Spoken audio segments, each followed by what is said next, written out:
بسم اللہ الرحمن الرحیم وَذَرُوا ظَاهِرَ الْإِثْمِ وَبَاطِنَهُ صدق اللہ العظیم۔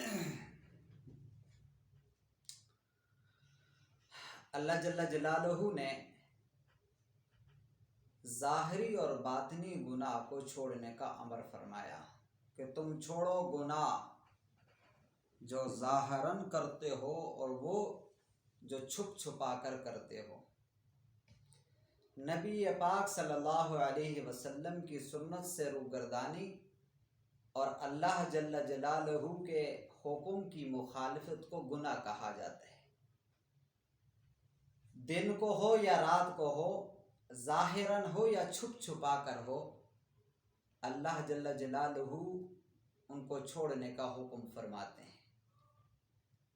اور گناہ کی مثال ایسے ہے جیسے کینسر کے زخم کی مثال۔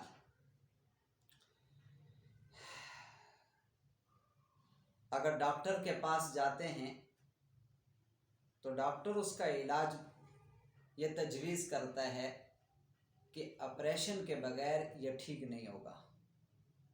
جب اسے آپریشن کے ذریعے سے کاٹ کے علیحدہ کر لیا جاتا ہے وہ ٹھیک ہو جاتا ہے۔ بعین ہی اسی طریقے سے گناہ کا علاج ہے ترک کرنا، چھوڑ دینا، اس سے باز آ جانا۔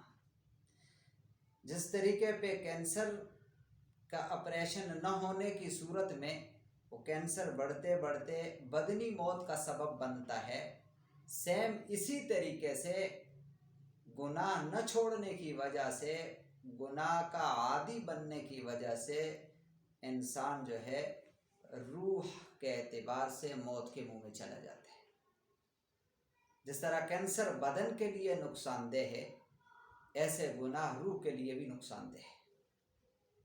یا اس کو یوں سمجھیے گا کہ جیسے آگ کا انگارہ ہے، انگارہ چھوٹا ہو یا بڑا ہو اسے کوئی بھی ہاتھ میں نہیں لیتا، اسے کوئی بھی نہیں کھیلتا۔ اور اگر کوئی کہے کہ یہ انگارہ کیوں نہیں پکڑتے، یہ کتنا چمکدار ہے، روشن ہے، تو جواب ملتا ہے کہ یہ جلاتا ہے، تکلیف دیتا ہے۔ سیم اسی طریقے سے گناہ چھوٹا ہو یا بڑا ہو، اس کی وجہ سے انسان کو تکلیف ملے گی، سزا ملے گی، عذاب ملے گا۔ یا پھر یوں سمجھیے گا کہ اس کی مثال بچھو کی ہے۔ بچھو چھوٹا ہو یا بچھو بڑا ہو، کوئی اس کو گود میں لے کے نہیں کھیلتا۔ یہ کبھی نہیں ہوا کہ بچھو چھوٹا ہے تو چلو اسے کھیلنا شروع کر دو، وہ کچھ نہیں کہے گا۔ بڑا ہو تو اس سے بھاگیں اور اسے نقصان دہ سمجھے نہیں۔ جس طریقے سے بڑا بچھو نقصان دہ ہے اور اس سے بچتے ہیں، سیم اسی طریقے سے چھوٹا بچھو بھی نقصان دہ ہے، اس سے بھی بچتے ہیں۔ تو جب چھوٹے اور بڑے بچھو دونوں کو اپنے لیے نقصان دہ سمجھتا ہے تو عقل مند آدمی اسی طریقے سے چھوٹے اور بڑے گناہ کو بھی اپنے لیے نقصان دہ سمجھتے ہیں۔ گناہ چھوٹا ہو یا گناہ بڑا ہو، وہ ایسے ہی نقصان دہ ہے جیسے کہ بچھو نقصان دہ ہے۔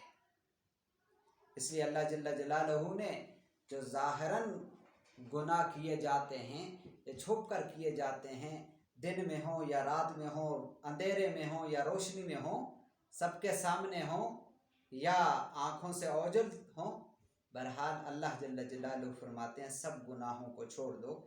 تو جب انسان گناہوں کو چھوڑ دے گا اور اللہ جل جلالہ کے حکموں پہ چلنا شروع کر دے گا اور نبی کریم صلی اللہ علیہ وسلم کی سنتوں پہ چلنا شروع کر دے گا، اس آدمی کی دنیا بھی بن جائے گی، آخرت بھی بن جائے گی۔